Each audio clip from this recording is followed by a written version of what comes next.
events out of my life that taught me some very valuable lessons that have impacted me as a person, as a man, as a pastor, as a leader. And so, and these will translate not only into your personal life, but also into your family life and your business life. And so these are some universal truths that I think we just need to be reminded of.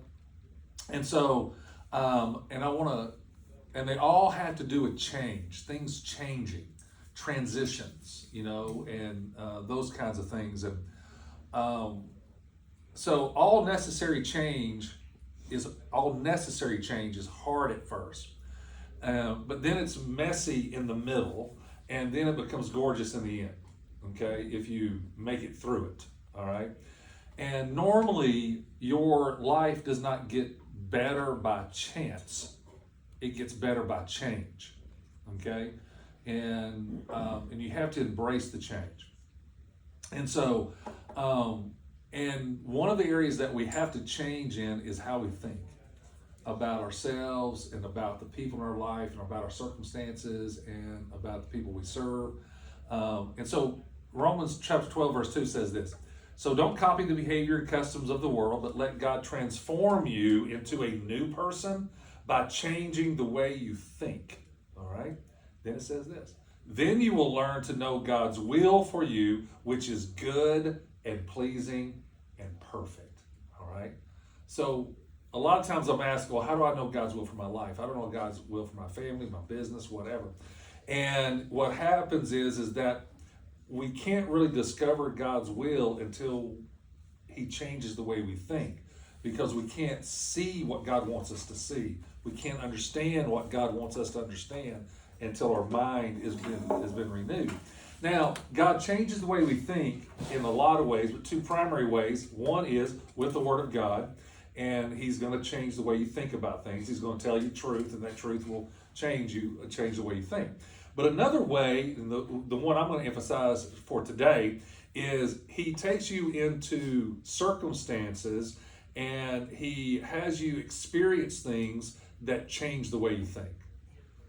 And that's where the hard lessons come in, okay? This is where the transformation stuff happens in your heart and mind.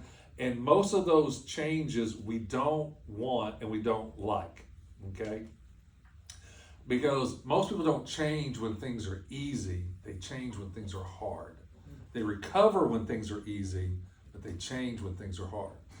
And so I'm going to walk you through some events in my life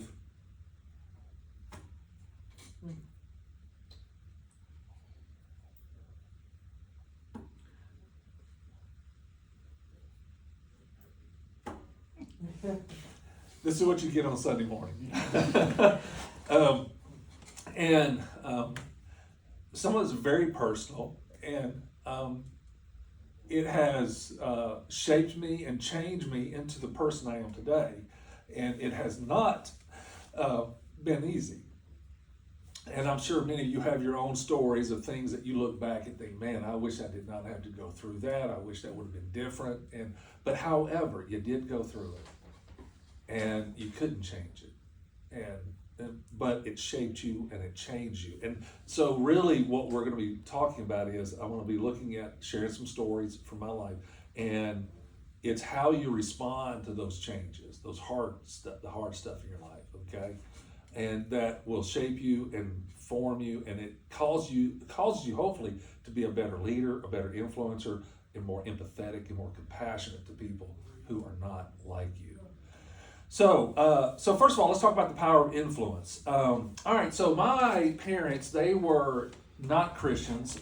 They were very worldly. They partied. They did all kinds of crazy stuff. And somewhere in their 30s, they already had me. And so in their 30s, okay, let me back up. All right, so they drank, got drunk, they partied, they did things they shouldn't have done, and their marriage, started falling apart. But for my mom, though, and again, they weren't Christians, and we didn't go to church and that kind of stuff.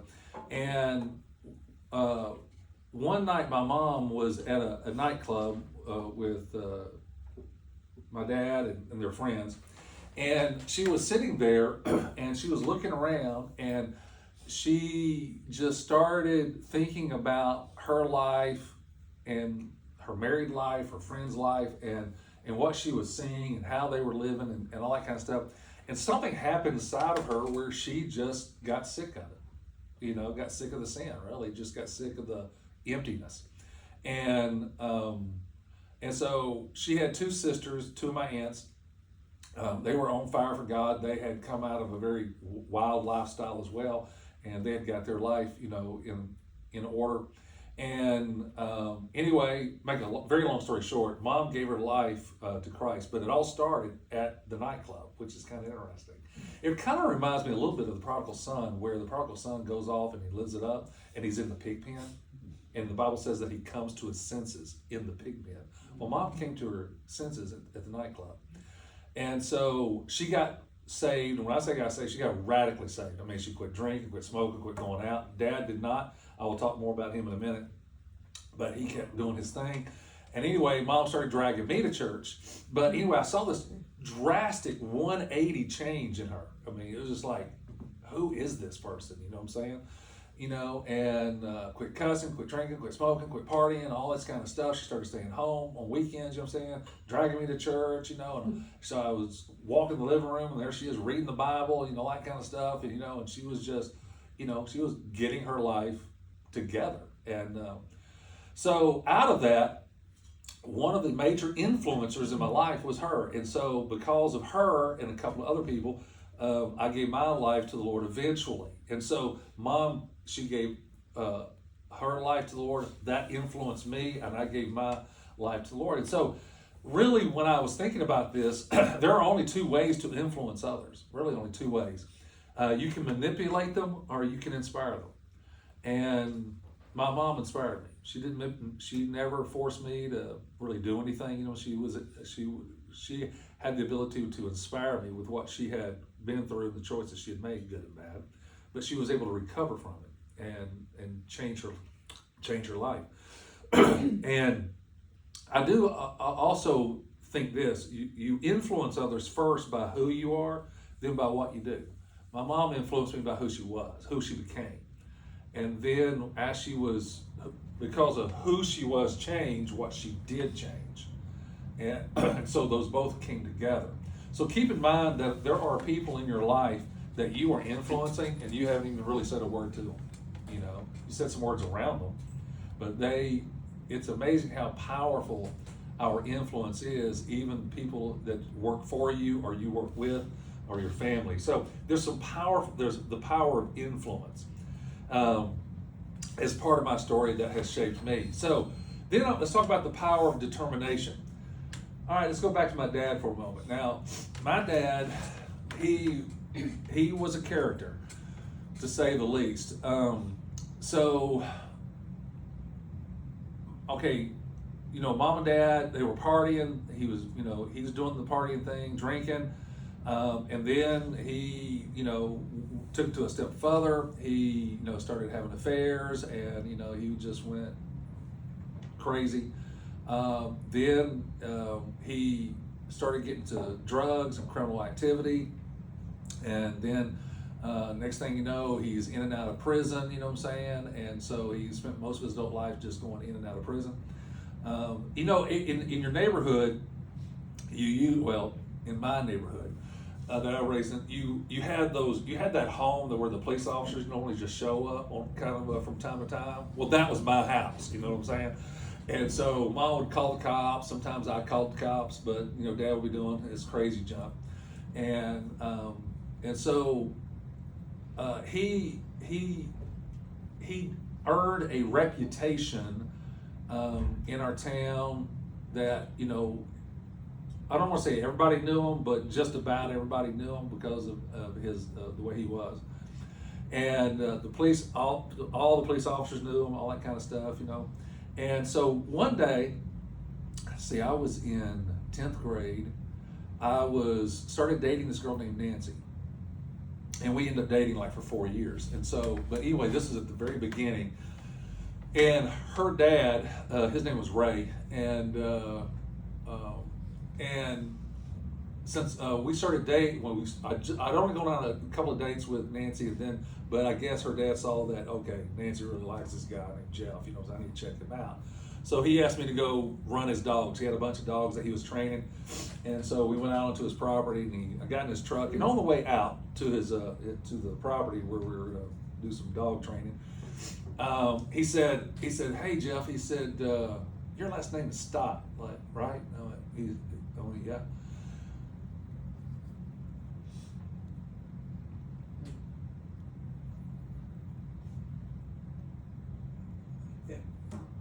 And then he said, "Your dad, that's Jackie, right?"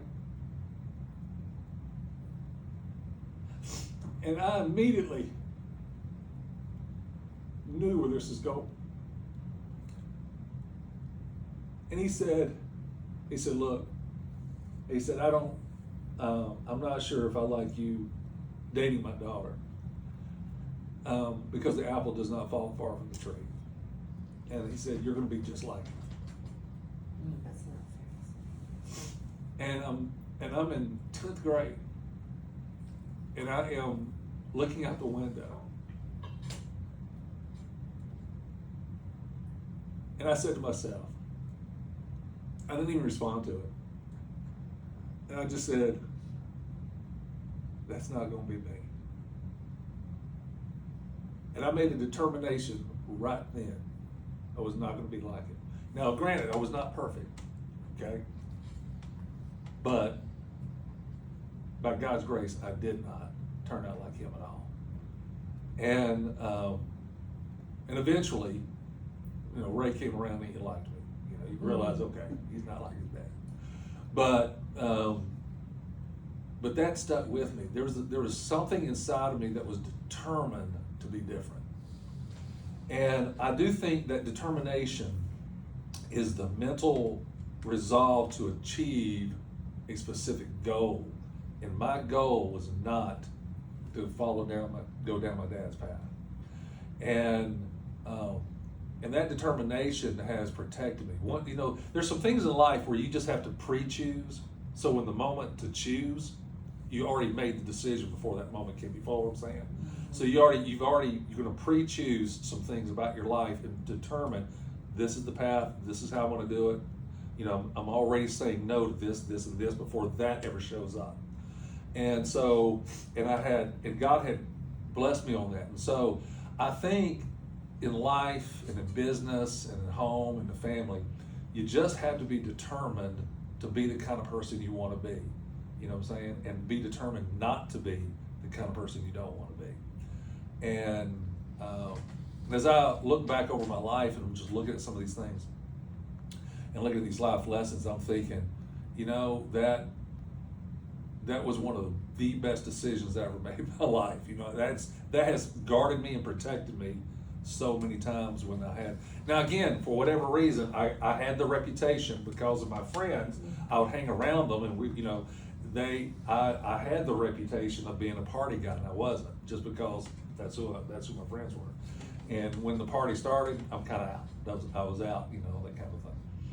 So another lesson is the power of leadership. And now, all right, so let's go back to my way back when. I was in 8th grade, and I played basketball for Rogers Rams Junior High, and in great years. And in 8th grade, we were like a 500 team, okay? And we won half, lost half, nothing great. And there was 12 of us on the team. And anyway, the coach we had, he left after that year, and a friend of mine named John Tuberville and I, we were sitting around and talking about what kind of coach we want. And I'm lazy, at that time. John Tuberville, he was the MVP of every sport he was ever in. And I said, "John, what kind of coach you want?" He said, "Man," he said, "I want a coach that's going to push us, going to make us the best we can be." And I'm sitting there thinking, I want one that doesn't want to do nothing. You know what I'm saying? That's what I wanted. Well, we got his coach, and so this guy right out of college, he played college basketball. He shows up, and he is brand new at it first year, and he comes in, and then practice was like Harlem Globetrotters. You know what I'm saying? We were doing some weird stuff. I mean, like wax on, wax off kind of stuff. You know what I'm saying? And I'm thinking, this is some weird practices, man. And he would have us put our hands in these, like, I called them handcuffs because they were like ropes with holes in them, and they were like behind our back, and we would have to go through these defensive drills with our hands behind our back the whole time because he wanted us to learn how to defend without our hands, right? And which, and now we're in ninth grade, and we're going, okay, all right. And I remember him getting on a ladder, and he took 2 basketballs, and he got up on up where the goal was, and he pushed these 2 basketballs through the hoop, and they went in side by side. He said, guys, I just want you to know the rim, the target is twice as big as the ball you're throwing.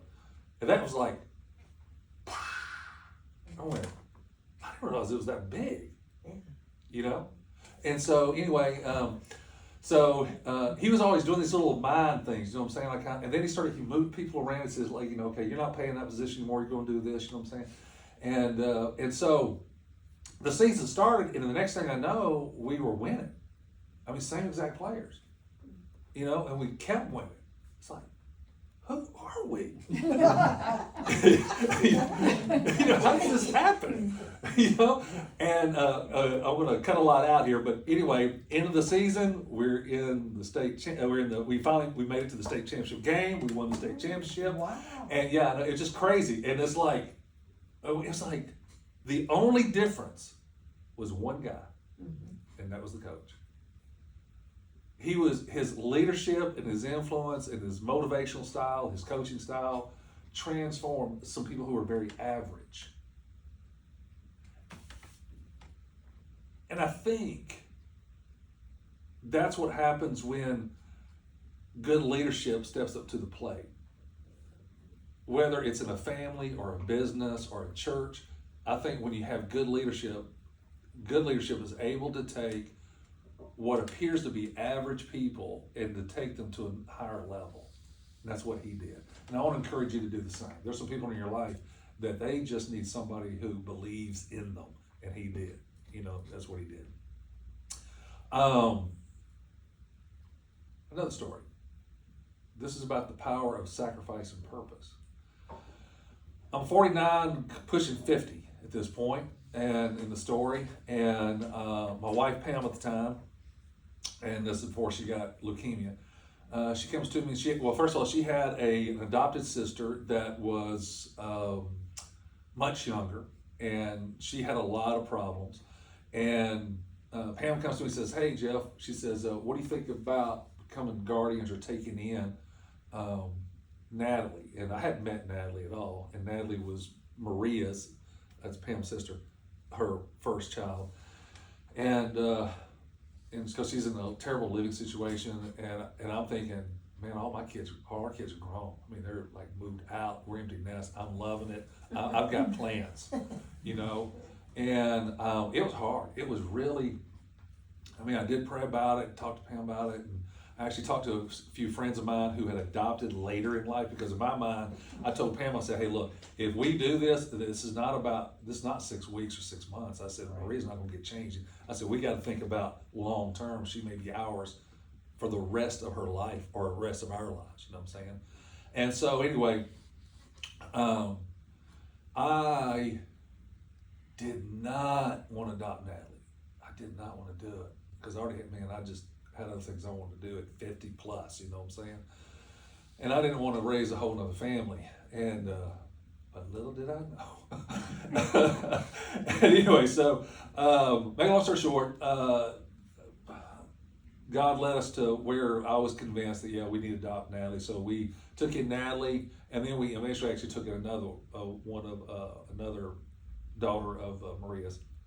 And so we had 2 little girls at this point. And so, but the thing is that when we adopted them, my purpose changed. But the hardest part about it, though, was the sacrifice.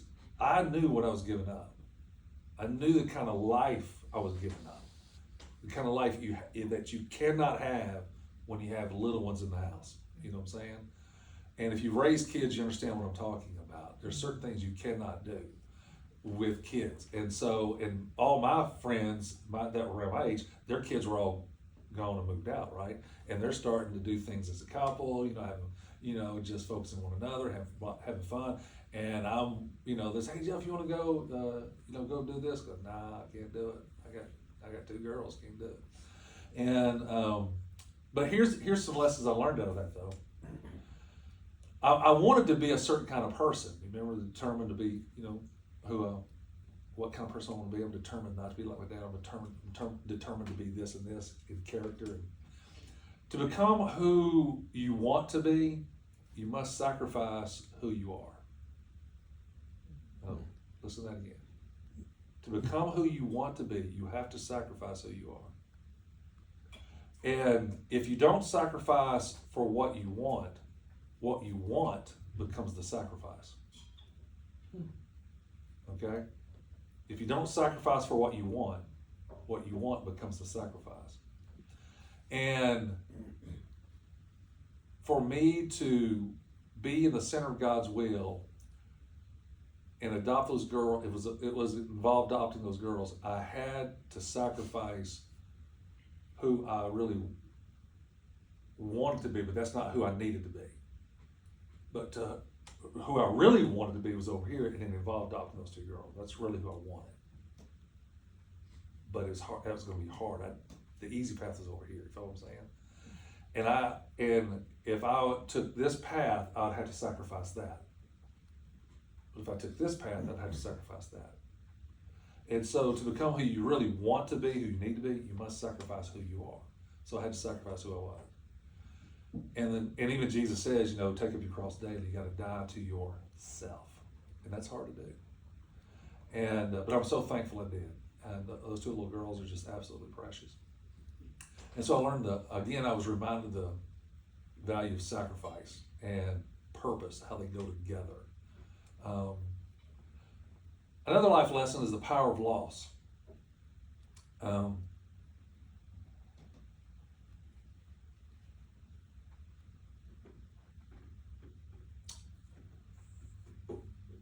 My wife Pam, man, she was solid gold. Man, she loved Jesus. She loved the Lord. She was a great mom, great wife, and met her in college. Got married in college. We had 4 kids, and we were married for 34 years, but about 15 years after our marriage, she was diagnosed with a rare blood disorder that usually show up in men over 60. And it makes her blood like motor oil, or maple syrup, real thick. And so they put her on a bunch of medication, but when you have bad blood like that, it affects everything. And so it affected her personality even. She was just tired all the time. Her body hurt. It just affected her organs. Everything about her just, it was, there was the Pam I married, and then when she was diagnosed with that blood disorder, it was like she became different. She was still wonderful, but she was different. And then right after we adopted the 2 girls, she was diagnosed with leukemia. And to watch her go through that was hard and amazing at the same time. Not one time did I ever, literally not one time did I ever hear her complain about how she felt. She might say, I'm tired, but she never complained about getting leukemia. She never complained about having to live half of her last 2 years in a hospital or the American Cancer Hope Lodge in St. Louis.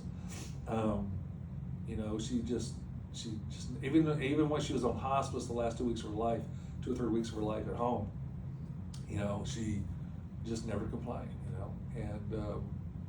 and she was ready to die. She was just ready to die. Matter of fact, one time I asked her, I said, what's it like knowing that you're dying? And she said, well, She said it's just sort of peaceful in some way, you know. And I said, well, I said, what would you do if God decided to heal you at this last minute? She said, I'd be angry at him. She said, why in the world would you have, it's like, why would he have me go through all of this just to heal me at the last minute, And I went, that's a good point. So, she said she was so ready to go. She had been sick for so long. I mean, you keep in mind, she had blood disorder. She'd been sick for like 15 years or more at that point. And that blood disorder, they said, would eventually become leukemia. And somehow I forgot that until she got leukemia. Just sort of, just you get acclimated to certain things, you know what I'm saying? And so, but I will say this, that some of the lessons I learned through that loss were loss causes you to prioritize what is important. And deep loss results in deep changes. It's weird. After Pam died, I mean, I had grieved over stuff before, but that was different. That was a new creature. That was a new animal for me. To the point where I realized I just wasn't the same. I mean, on the inside, I'm just not the same guy. And so I did some research on deep grief. And I discovered that those who study all this kind of stuff, what happens is that when you experience deep grief, for some people, their personality changes. I mean, they literally become a different person. And for example, before Pam's death, I was an introvert. I could go to my office. I have my own office. I could go in that office, be in there 8 hours, just make phone calls, emails, do my thing. You know what I'm saying? Not be around a soul all day. Come out of that office, feel like I'd conquered the world. You know what I'm saying? Felt like, man, fulfilled, all that kind of stuff. Now I could barely be in my office for 2 hours. I got to be around people. Matter of fact, there are times where I will take my office and I will go somewhere where there's people and just work where there's people, whether I know them or not, and just go somewhere and set up someplace, And I've lost interest in certain things. It's not depression. It's just that I used to be really into like sports and stuff, like watching sports. I mean, I just don't even watch it at all. That changed like that overnight. And in other words, my priorities are different, and people are more important to me, and relationships are more important to me, and it just had a profound change on me. And I'm still processing through that. We're only talking about 3 years ago, and but God used that to change me and to make me, I think, a better person, more caring, more compassionate, more empathetic person. And then one more, and then I'm done.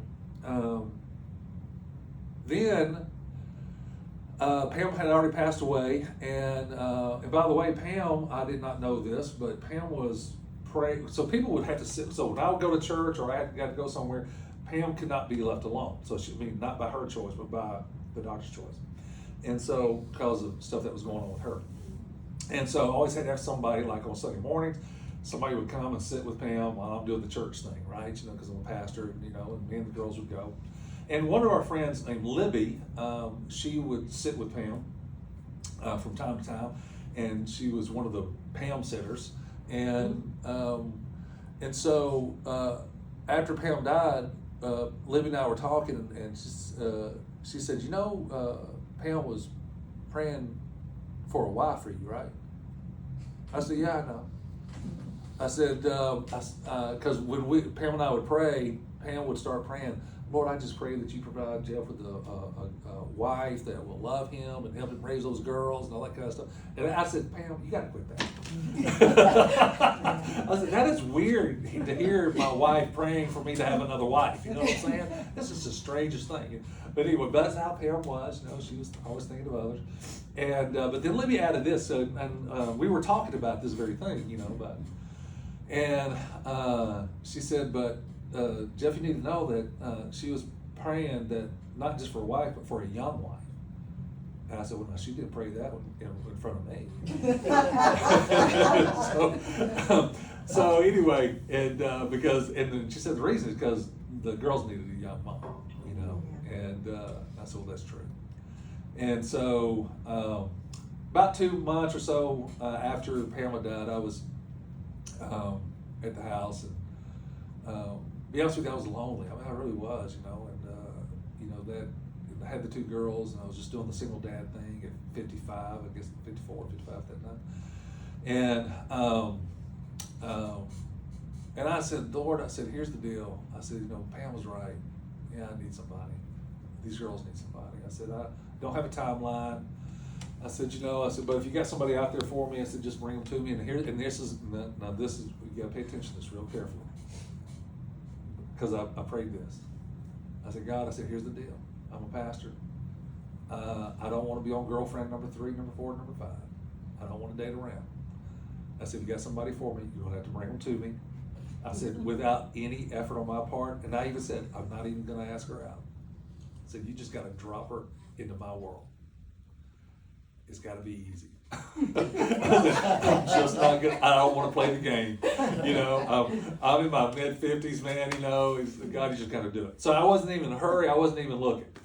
And I was doing premarital counseling with this couple in their church, and the woman's name is Lexi. She was a young lady, and she was one of the primary babysitters for the girls. So over the 3-4 years before Pam passed away, I created a team of child care people that would watch the girls for me, when I had meetings at night or counseling or, you know, whatever was going on where I needed somebody to watch. And one of the primary people was this girl named Lexi. And so, but she was getting married, and so she said, I might take a break. And I went, you know, I said, I got to get somebody to replace her, you know, at least temporarily. She said, I'll be back, but, you know, I'll get married and, you know, we'll get settled, and I'll come back watch the kids. And I said, all right. So, the girls really loved Lexi a whole lot.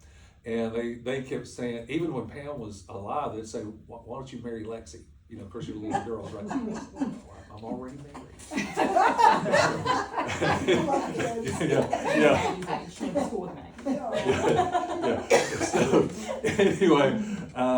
So anyway, Lexi takes a break, and so I prayed that prayer, and all this all happened at the same time. The very next Sunday, I'm at church, and I'm seeing Natalie. At that time was 6 years old, I think. No, 6, 7, somewhere in that ballpark. And she's playing with this girl named Emma Phillips, and that was Holly's daughter, the woman I'm married to now. And I went, oh yeah, what about Holly? Maybe she could like watch the girls for a while. You know what I'm saying? So I asked Holly, hey, you want to be a part of this child care team? And I explained what it was all about. And she said, yeah. And she said, I can do that. I said, okay. So, and she starts watching the girls, and so one day she drops the girls off, and me and the girls, we like to go hunt. So we live near a golf course, so I got a golf cart, and they like to get on there and go hunt for golf balls. Oh, yeah. It's kind of like Easter egg hunting, you know what I mean? Yeah, and so the most we found one evening was like 26. We're talking about like in an hour, you know. Wow. Yeah, those are after tournaments. You lose balls everywhere. So yeah. So anyway, we are. So she's watching the girls a few times, and then one time she drops them off, and Natalie says, "Hey Holly, you want to go on a golf cart ride?" And Holly is thinking, and at this time I did not know this, but Holly was actually dating somebody. You know what I'm saying? I didn't know Holly very well at all. I'd done some counseling as her pastor. Oh, by the way, this is, well, I'm getting ahead of myself. All right, so there's a point to all this. And so she said, yeah, I'll go. So she rode with us on the golf cart, and then she watched them a couple more times, and then Natalie asked again, said, hey, you want to go on a golf cart ride? She goes, a golf cart ride with us again, looking for golf balls. And by this point, she's already broke up with whoever she was dating. And so she's riding with us, and we're like, now she's hanging out. I'm really just getting to know her, right? I'm just, getting to know her better, just, because all our communication's been childcare stuff or pastor counseling kind of stuff. And so we're talking about life and stuff, and then one time we're riding the golf cart, and the next thing I know, we get stuck in the golf cart on the golf course. I'm thinking, how? I've never got stuck ever. And so her and I, we get the golf cart out of the mud, and that's when it started happening for me. I thought, I like this girl. She's too young.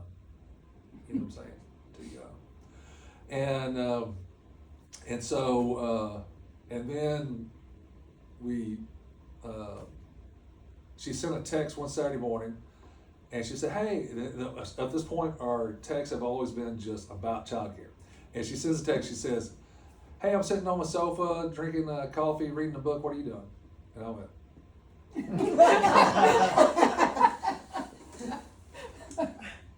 I'm doing laundry, cleaning the house. I told her what I was doing, right? And then she says, oh, I'm so sorry. I meant to go to my aunt. And I went, oh, okay, yeah, well, all right. Anyway, but that generated us talking back and forth through text, and then all of a sudden now we've got this text communication thing going. And so I'm gonna have to skip a lot here because we're out of time. So somewhere in all of that, we actually, I sat down with her and I said, Holly, what's going on? I said, what's going on here? And she said, that's not fair, you go first. And so I opened up about what was happening inside of me. I'd even, at one time I got with my daughter Grace, and I said, Grace, who's an adult, and I said, I read her a text, I said, is she interested? She said, oh yes. I said, are you sure? I said, no, it can't be, you know? And so, anyway, go back to the prayer real quick. God, you're gonna have to bring somebody in my life. It's gonna have, in your time, and I'm not gonna ask them. I'm not gonna ask anybody out. You're just gonna have to drop them out. Oh, by the way, and also pray, so Lord, they're gonna have to be okay with being a pastor's wife, living in a glass house, and raising 2 girls. There's a lot of stipulations here. You know what I'm saying? And the next thing I know, Holly shows up. We became a official couple, and we had never gone out on a date.